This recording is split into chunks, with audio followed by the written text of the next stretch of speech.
Hello friends, आपका prep smart hub में स्वागत है। आरटीआई के इस वीडियो में आज हम आरटीआई के उन क्वेश्चंस का सॉल्यूशन देखेंगे जो एसओएलडीसी एग्ज़ाम 24-25 में पूछा गया है। एसओएलडीसी 24-25 एग्ज़ाम में आरटीआई से कुल 20 क्वेश्चंस पूछे गए हैं, जिसका सॉल्यूशंस हम 1 बाय 1 देखेंगे। अगर आप हमारे वीडियो को पहली बार देख रहे हैं तो आपको मैं यह बता दूं कि आरटीआई में कुल 31 सेक्शंस हैं और 2 शेड्यूल्स हैं, जिसको मैंने 15 वीडियोज में कवर किए हैं। अगर आप एलडीसी एग्ज़ाम की तैयारी कर रहे हैं तो आप उन वीडियोज को जाकर ज़रूर देखें, ताकि आप एलडीसी एग्ज़ाम में आरटीआई के सारे क्वेश्चंस को सही बना सकें। तो चलिए वीडियो की शुरुआत करते हैं और सबसे पहला क्वेश्चन लेते हैं। सबसे पहला क्वेश्चन है, which one of the following sections of the RTI act 2005 deals with severability. तो इसको हम 1 बाय 1 देखेंगे। सेक्शन पहला ऑप्शन में है सेक्शन 9। सेक्शन 9 में क्या है? सेक्शन 9 में है इन्फ्रिंजमेंट ऑफ कॉपीराइट है सेक्शन 9 में। सेक्शन 10 में क्या है? सेक्शन 10 में सेवरेबिलिटी है। सेक्शन 11 में क्या है? तो थर्ड पार्टी है। सेक्शन 12 में क्या है? तो कॉन्स्टिट्यूशन ऑफ सीआईसी है। तो जो हमारा आंसर होगा वो क्या होगा? सेक्शन 10 होगा, यानी आंसर हो जाएगा हमारा बी। ठीक है, बी में दिया हुआ है सेवरेबिलिटी। हम आगे बढ़ते हैं और नेक्स्ट क्वेश्चन को लेते हैं। हमारा नेक्स्ट क्वेश्चन है, consider the following statements as per the section 2H of RTI act 2005। Public authority means any authority or body or institutions of self government established or constituted by any other law made by the parliament, by any other law made by the state legislature, by notification issued or order made by the appropriate government। तो इसमें जो है, जो public authority है, उस public authority को parliament भी establish कर सकती है, स्टेट लेजिस्लेचर भी इस्टेब्लिश कर सकती है, और नोटिफिकेशन के द्वारा सेंट्रल गवर्नमेंट या स्टेट गवर्नमेंट में से दोनों में से कोई भी इस्टेब्लिश कर सकती है। तो इसका आंसर जो होगा वो 1, 2, 3 तीनों हो जाएगा। तो इसका आंसर क्या हो जाएगा? इसका आंसर हो जाएगा डी। क्या आंसर हो जाएगा इसका? आंसर हो जाएगा डी। ठीक है, आगे बढ़ेंगे और अगला नेक्स्ट क्वेश्चन लेते हैं। हमारा नेक्स्ट क्वेश्चन है क्वेश्चन नंबर 3। इसमें दिया हुआ है, कंसीडर द फॉलोइंग स्टेटमेंट्स। क्या है? Statement, RTI act 2005 is not applicable to all non government organisation substantially financed by political parties. दूसरा है, all bodies owned, controlled or substantially financed by the appropriate government. यहाँ financed होगा substantially financed. ठीक है, तो इसमें आप देख रहे हैं कि ऑल गवर्नमेंट, पहला है all government organise substantially finance by political parties. तो ये जो है पॉलिटिकल पार्टीज नहीं है आरटीआई एक्ट में। आरटीआई एक्ट में है एप्रोप्रिएट गवर्नमेंट। एप्रोप्रिएट गवर्नमेंट के यानी सेंट्रल गवर्नमेंट, स्टेट गवर्नमेंट के द्वारा अगर एनजीओ को सब्सटेंशियली फाइनेंस किया जाता है तो उस पर भी आरटीआई एक्ट लागू होगा।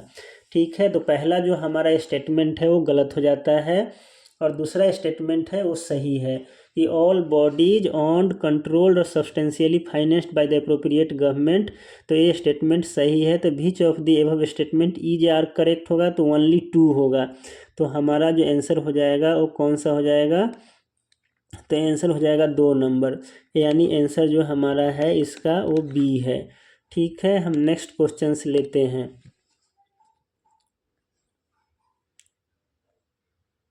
जो हमारा नेक्स्ट क्वेश्चन है वो क्या है? वो है, कंसीडर द फॉलोइंग स्टेटमेंट्स।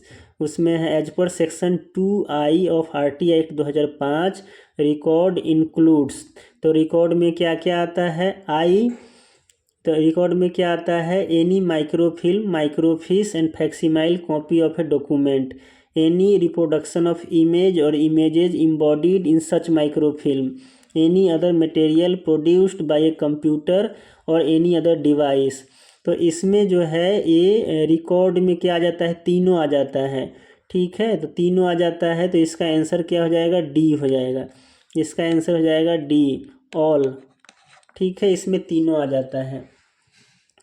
आगे अगला क्वेश्चन हम लेते हैं।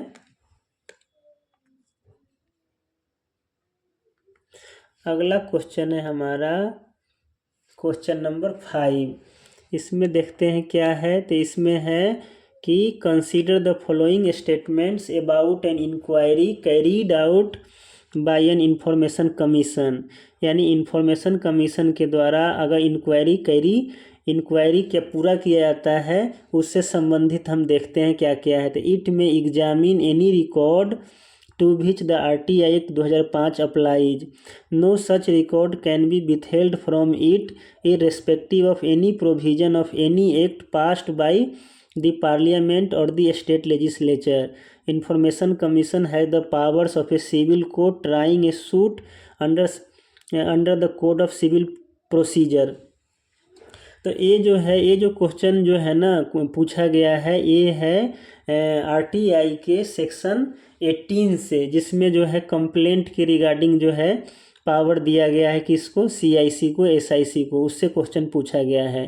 तो जो इंफॉर्मेशन कमीशन है उसके पास पावर है क्या करने का।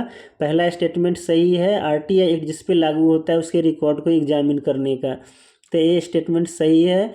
और उसके बाद जो है दूसरा स्टेटमेंट भी सही है, कोई भी रिकॉर्ड जो है चाहे किसी भी स्टेट के या पार्लियामेंट के एक्ट में कुछ भी क्यों ना लिखा हो, उस सारे रिकॉर्ड को क्या कर सकता है, जो सीआईसी है, एसआईसी है, वो क्या कर सकता है, एग्जामिन कर सकता है। और उसको जो है विथहेल्ड नहीं किया जा सकता है किसी भी पब्लिक अथॉरिटी के द्वारा। तीसरा है इंफॉर्मेशन कमीशन है द पावर, जब कंप्लेंट को वो एग्जामिन कर रहा होता है तो उसके पास क्या है, सिविल कोर्ट का पावर होता है। तो ये भी सही है। तो इसमें 1 2 3 जो है तीनों स्टेटमेंट क्या है, करेक्ट है। तो आंसर क्या हो जाएगा, डी हो जाएगा। तो इसका आंसर हो जाएगा डी। अगला क्वेश्चन लेते हैं। अगला क्वेश्चन है 6 नंबर। इसमें है कंसीडर द फॉलोइंग स्टेटमेंट्स। क्या स्टेटमेंट है, तो RTI act 2005 stipulates that public authority should transfer an RTI application or a part thereof to another public authority if the applications or a part of it pertains to information। ये जो question पूछा गया है, ये question है RTI के section 6 से। Section 6 में 3 सब सेक्शन है और ये जो है सब सेक्शन 3 से क्वेश्चन पूछा गया है। तो इसमें दिया हुआ है कि जो पब्लिक अथॉरिटी है उसके पास कोई ऐसा आरटीआई एप्लीकेशन आ गया है जिसका जो दूसरे पब्लिक अथॉरिटी को परटेन करता है, पूरा दूसरे पर कंप्लीटली परटेन करता है या उसका कुछ पार्ट परटेन करता है, तो वो क्या कर देगा, उस आरटीआई एप्लीकेशन को दूसरे पब्लिक अथॉरिटी को ट्रांसफ़र कर देगा जिससे वो परटेन करता है या जिससे क्लोजली कनेक्टेड है। तो ये जो है ना held by another public authority, ये स्टेटमेंट भी सही है। Which is more closely connected with the functions of another public authority, ये भी स्टेटमेंट सही है। तो इसका बोथ 1 और 2 जो है ना आंसर हो जाएगा। तो इसका आंसर हो जाएगा सी। आंसर क्या हो जाएगा इसका, सी। अगला हम देखेंगे, अगला हमारा है 7 नंबर क्वेश्चन है। क्या है 7 number question, consider the following statements. तो नीचे 3 स्टेटमेंट्स दिया हुआ है। पहला है public information officer at the administrative unit level will received the application under the RTI act 2005। Assistant public information officer at sub district sub divisional level will receive the applications under the RTI Act 2005. Any officer of a public authority who is available in the authority's office when the application is made will receive the application under the RTI Act 2005। इसमें जो तीनों statement है, तीनों statement सही है। Basically जो है ये क्वेश्चन कहाँ से रेज किया गया है, तो आरटीआई के सेक्शन 5 से रेज किया गया है, जिसमें अपॉइंटमेंट ऑफ सीपीआईओ कापीओ के बारे में दिया हुआ है, उसके फंक्शंस के बारे में दिया हुआ है। तो क्या करेगा पब्लिक इंफॉर्मेशन ऑफिसर, क्या करेगा आरटीआई एप्लीकेशन को रिसीव करेगा। तो ये भी क्या है स्टेटमेंट सही है, ये सही है स्टेटमेंट। कापीओ भी क्या करेगा, कापीओ को कहाँ कापीओ जो है सब डिस्ट्रिक्ट और सब डिविजनल लेवल पे होता है, वो भी एप्लीकेशन को रिसीव करता है। और पब्लिक अथॉरिटी के ऑफिस में अगर वो नहीं है तो उसका कोई स्टाफ है उसको रिसीव कर सकता है। तो इसका भी आंसर डी होगा, 1 2 3। तो इसका आंसर क्या हो जाएगा, डी। नेक्स्ट क्वेश्चन देखते हैं। जो हमारा नेक्स्ट क्वेश्चन है वो है कंसीडर द फॉलोइंग स्टेटमेंट्स।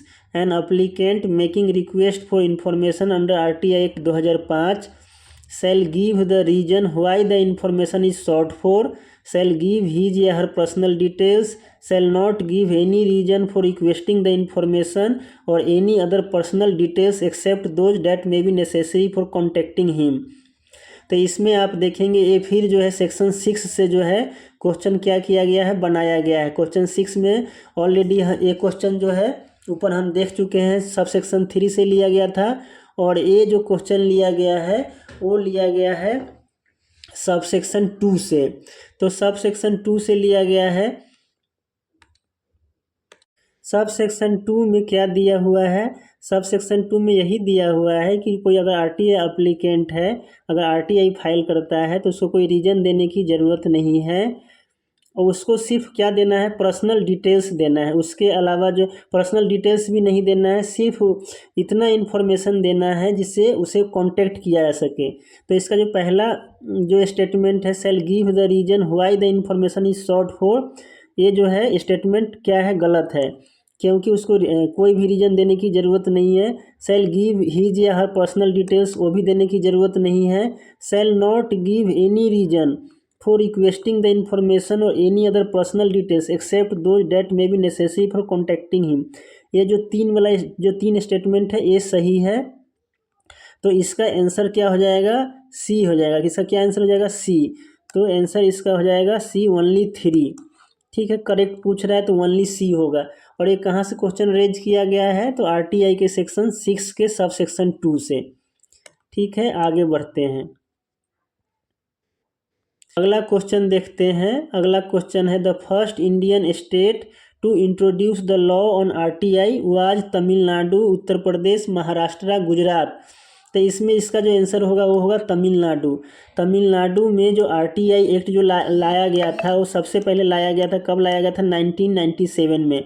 जबकि ये जो आरटीआई एक्ट 2005 इंट्रोड्यूस हुआ है वो 2005 में हुआ है, जबकि सबसे पहले ला दिया था 1997 में।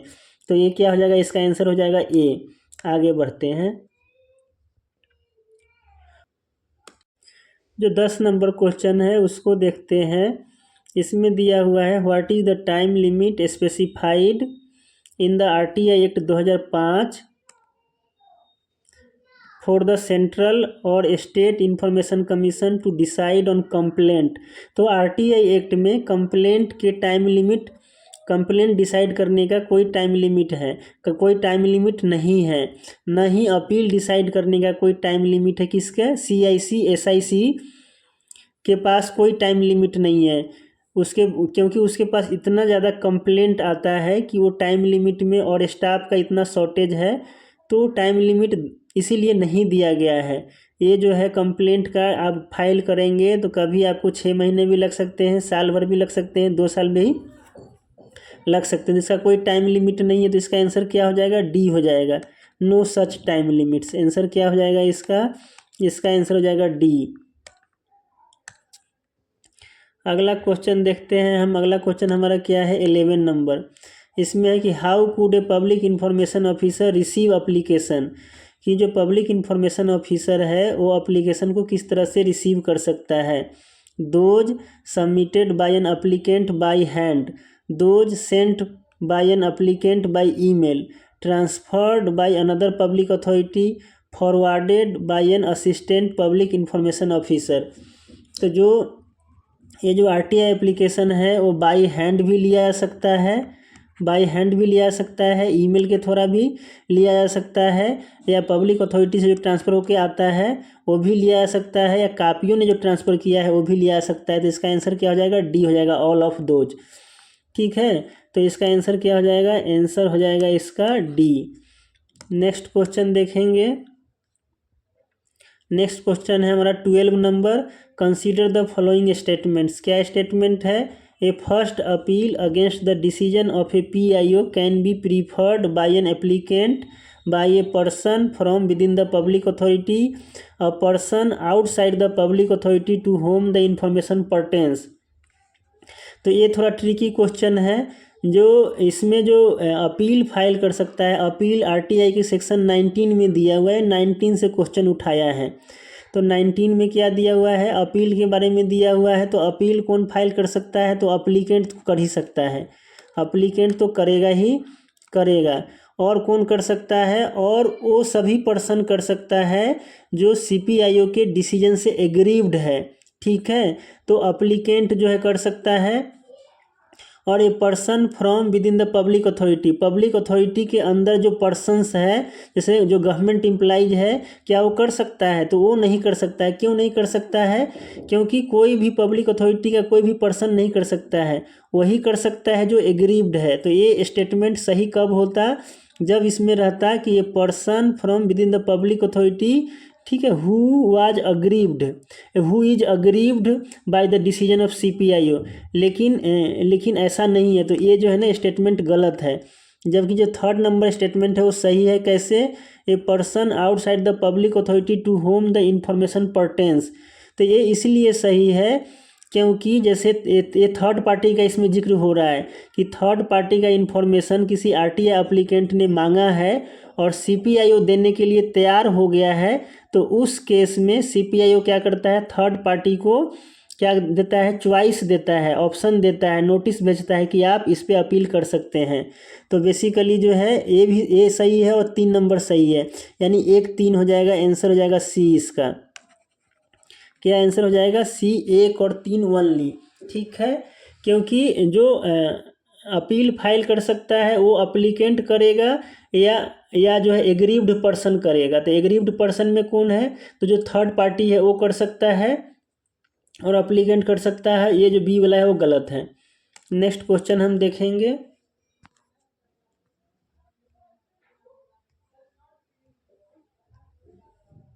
नेक्स्ट क्वेश्चन हमारा है 13 नंबर। इसमें क्या दिया हुआ है, इसमें दिया हुआ है कि a public information officer will be liable to be imposed a monetary penalty for, क्या है, refusal to receive an information application, not providing information with specified time limit, destroying information.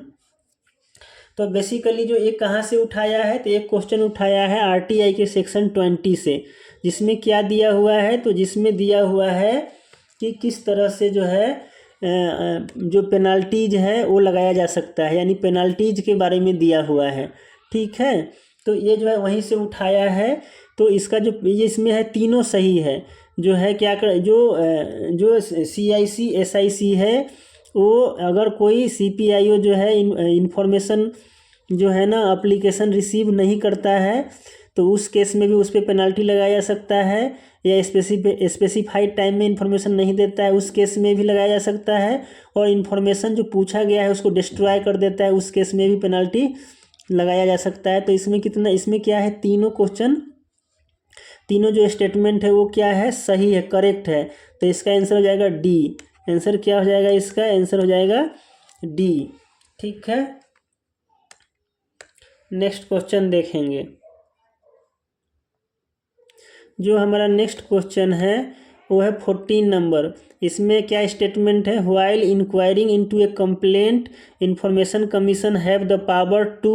फिर ये क्वेश्चन कहाँ से लिया गया है, section 18 से लिया गया है, जिसमें कंप्लेन के बारे में पढ़ना है।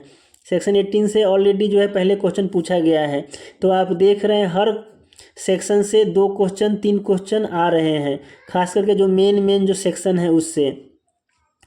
इसमें हम जो हमारा पहला स्टेटमेंट क्या है, इंक्वायरी के दौरान जो है इंफॉर्मेशन कमीशन के पास क्या क्या पावर होगा, तो वो क्या है, समनिंग एंड इन्फोर्सिंग का पावर होगा। और जो है compel them to give evidence, ये भी पावर है। Required discovery and inspection of documents, यानी इंस्पेक्शन क्या कर सकता है, पब्लिक अथॉरिटी को बोल सकता है, CPIO को बोल सकता है, क्या करने के लिए, डॉक्यूमेंट का इंस्पेक्शन कराने के लिए, और उसके छानबीन के लिए, खोज के लिए जो है उसको बोल सकता है। तो इसमें भी क्या है, तीनों स्टेटमेंट क्या है, सही है। तो इसका आंसर भी क्या हो जाएगा, डी हो जाएगा। इसका भी आंसर क्या हो जाएगा, डी हो जाएगा। हम नेक्स्ट क्वेश्चन देखेंगे। हमारा जो नेक्स्ट क्वेश्चन है वो है 15 नंबर है। इसमें देख लेते हैं पहला स्टेटमेंट क्या है। A PIO has to offer reasonable assistance to the person making the request orally to record the same in writing. A PIO is under no obligation to provide requested information to non-BPL category persons without the payment of application या initial fees. A PIO is under no obligation to provide the requested information to non-BPL category persons without the payment of further fees as specified by him या her. तो इसका जो आप देख रहे हैं तीनों स्टेटमेंट सही है। जो पहला स्टेटमेंट आप देख रहे हैं उसमें क्या है कि अगर जो है जो अप्लीकेंट है वो अगर राइटिंग में एप्लीकेशन देने में समर्थ नहीं है तो क्या करेगा, CPIO उसको असिस्ट करेगा किस में, राइटिंग में देने के लिए। अगर ओरली अगर जो है वो दे रहा है तो उसको असिस्ट क्या करेगा, CPIO की राइटिंग में करवाएगा। तो पहला स्टेटमेंट क्या है, पहला स्टेटमेंट सही है। ए PIO ये under no obligation to provide, जो दूसरा इन्फॉर्मेशन है वो बोल रहा है कि PIO के ऊपर कोई भी ऑब्लिगेशन नहीं है क्या करने के लिए, बिना फी लिए हुए RTI का जवाब देने के लिए। तो ये भी सही है। और जो तीसरा नंबर है उसमें दिया हुआ है कि CPIO के ऊपर कोई भी ऑब्लिगेशन नहीं है नॉन BPL के लिए बिना फर्दर फी पेमेंट किए हुए जो है इन्फॉर्मेशन देने के लिए। तो ये तीनों स्टेटमेंट सही है। तो ये जो है ना इसका आंसर क्या हो जाएगा, आप डी हो जाएगा इसका आंसर क्या हो जाएगा, डी हो जाएगा। ये जो आप देख रहे हैं जो पहला है, पहला जो ये जो बनाया है ये डिफरेंट जो है ना सेक्शन से लिया है। जैसे ये तो जो पहला है, पहला जो ये जो है पहला नंबर ये किसमें से लिया है, तो ये जो है ये सेक्शन 6 से लिया है। ठीक है, किससे लिया है, सेक्शन 6 में दिया हुआ। सेक्शन 6 का जो पहला है उसी में दिया हुआ है कि जो है वो असिस्ट करेगा। ठीक है, और जो है दूसरा जो है PIO दूसरा जो दिया हुआ है ये जो वो भी 6 में ही दिया हुआ है कि फी देगा तभी RTI फी देना पड़ेगा। और तीसरा जो है वो 7 के जो है 1 में दिया हुआ है फर्दर फीस पेमेंट करने के लिए। ठीक है, तो 6 और 7 को मिला के ये स्टेटमेंट जो है तैयार किया है। हम नेक्स्ट क्वेश्चन देखेंगे। जो हमारा नेक्स्ट क्वेश्चन है वो 16 नंबर है। क्या है, time limit for filing first appeal by an applicant under sub section 1 of section 19 of RTI act 2005 is. अब क्या है, सेक्शन 19 में अपील पढ़ना है तो जो फर्स्ट अपील फाइल करना है उसमें दिया हुआ है क्या है, RTI जो CPIO क्या करेगा, रिप्लाई देगा, यानी रिप्लाई के रिसीव होने के 30 दिन के भीतर करना है। तो आंसर हमारा क्या हो जाएगा, B, 30 days from the receipt of PIO decision. ठीक है, तो आंसर बी हो जाएगा। इसका आंसर क्या हो जाएगा, बी। नेक्स्ट क्वेश्चन देखते हैं अपना 17 नंबर में क्या है, how many schedules does the RTI act 2005 है। तो शेड्यूल्स कितने हैं, तो 2 शेड्यूल हैं। कितने शेड्यूल हैं RTI में, RTI में 2 शेड्यूल है। तो आंसर इसका क्या हो जाएगा, सी। जो पहला शेड्यूल है, पहले शेड्यूल में क्या दिया हुआ है, पहले शेड्यूल में दिया हुआ है ओथ। ठीक है, CIC SIC का ओथ दिया हुआ है। दूसरे शेड्यूल में क्या दिया हुआ है, जो सेकेंड शेड्यूल है उसमें क्या दिया हुआ है, फर्स्ट शेड्यूल है और ये सेकेंड शेड्यूल है। तो सेकेंड शेड्यूल में क्या है, इंटेलिजेंस ऑर्गेनाइजेशन है, सिक्योरिटी एवं इंटेलिजेंस। ठीक है, इंटेलिजेंस एवं सिक्योरिटी ऑर्गेनाइजेशन ये दिया हुआ है। ठीक है, तो ये क्या हो जाएगा हमारा, दोनों सी नंबर आंसर हो जाएगा। आगे देखते हैं, अगला क्वेश्चन लेते हैं। अगला क्वेश्चन है हमारा 18 नंबर। इसमें देख लेते हैं the second schedule of RTI act 2005 list. आप देख लीजिए सेकेंड से, आप देखिए शेड्यूल से भी कितना क्वेश्चन पूछ लिया, इसमें 3 क्वेश्चन पूछा है। एक पहले हो गया, दूसरा है, इसके आगे भी एक है। तो सेकेंड शेड्यूल में आपको पता ही है क्या है, इंटेलिजेंस एंड सिक्योरिटी ऑर्गेनाइजेशन दिया हुआ है। तो क्या है, intelligence and security organisation established by central government that are exempted from the purview of RTI act 2005। ये पहला स्टेटमेंट सही है। और सेकेंड शेड्यूल में इसके अलावा और कुछ नहीं दिया हुआ है। तो ये दूसरा स्टेटमेंट है, गवर्नमेंट ऑर्गेनाइजेशन और departmental information of central and state government. तो ये सब कुछ नहीं है, तो पहला स्टेटमेंट ही सही है। तो इसका आंसर हो जाएगा ओनली 1। ठीक है, नेक्स्ट जो है 19 नंबर क्वेश्चन देखते हैं। जो 19 नंबर क्वेश्चन है वो क्या है, इसमें है कि according to the RTI act 2005 as far as exempted organisation are concerned the exemption applies to certain organisations of the central government as listed in the second schedule and to the information submitted by these organisation to central government. तो इसमें देखेंगे ये statement सही है। ये कहाँ से बनाया है स्टेटमेंट, तो सेक्शन 24 के सब सेक्शन 1 से बनाया है, उसमें ये जो है स्टेटमेंट दिया हुआ है। Certain organisations of state government as may be notified by them in the official gazette but not to the information furnished by these organisations to respective state government. तो इसमें आप देखेंगे तो इसमें क्या है, इसमें जो पहला स्टेटमेंट है वो सही है और जो दूसरा स्टेटमेंट है वो गलत है। गलत क्यों है कि जो दूसरा स्टेटमेंट है, स्टेट गवर्नमेंट अगर जो नोटिफाई करेगी तो उस पर भी क्या होगा, वो उस पर भी RTI एक्ट लागू नहीं होगा।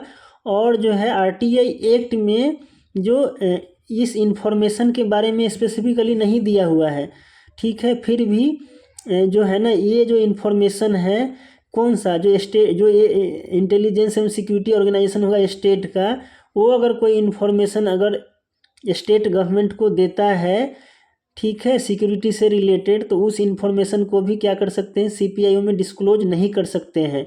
लेकिन इसमें बोल रहा है कि not to the information for, यानी इसमें बोल रहा है कि जो सिक्योरिटी ऑर्गेनाइजेशन से स्टेट गवर्नमेंट को देगा उसको, उस पर RTI एक्ट क्या होगा, मतलब उस पर जो है एग्जेम्पशन जो है वो नहीं आएगा, एग्जेम्पशन के अंदर में नहीं आएगा, जबकि वो एग्जेम्पशन के अंदर में आएगा।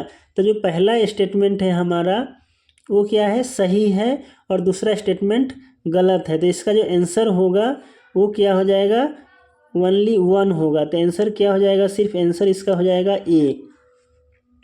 ठीक है, हम अगला जो है इसका देखेंगे 20 नंबर जो हमारा लास्ट होगा, और देखते हैं क्या है इसमें 20 में, while inquiring into a complaint information commission have the power. आप देख लीजिए सेक्शन 18 से कितना क्वेश्चन पूछ लिया है, 3-4 क्वेश्चन पूछ लिया है। तो to receive evidence on affidavit क्या क्या पावर है, तो एफिडेविट पे जो है ना क्या है, एविडेंस को रिसीव करने का पावर है, और पब्लिक रिकॉर्ड्स को मांगने का पावर है किसी भी कोर्ट से या ऑफिस से, और समन इशू कर सकता है क्या करने के लिए, डॉक्यूमेंट्स और विटनेस को एग्जामिन करने के लिए। तो ये तीनों सही है, तो इसका आंसर क्या हो जाएगा, D हो जाएगा। इसका आंसर क्या हो जाएगा, तो D हो जाएगा, आंसर इसका हो जाएगा D। तो हमारा जो ये 20 क्वेश्चंस का जो सॉल्यूशन है यहीं पे कंप्लीट होता है। आशा करते हैं आपको ये वीडियो अच्छा लगा होगा। वीडियो को देखने के लिए बहुत बहुत धन्यवाद।